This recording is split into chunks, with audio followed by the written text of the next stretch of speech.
আমাকে ৬৭ দিন রিমান্ডে রাখা হয়েছে। আমি ১.৫ বছর হুইল চেয়ারে বসে নামাজ পড়েছি।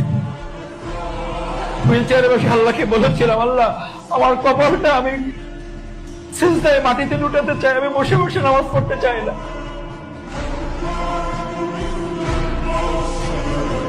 আমার শ্বশুরকে জেলখানায় পিটিয়ে হত্যা করা হয়েছে।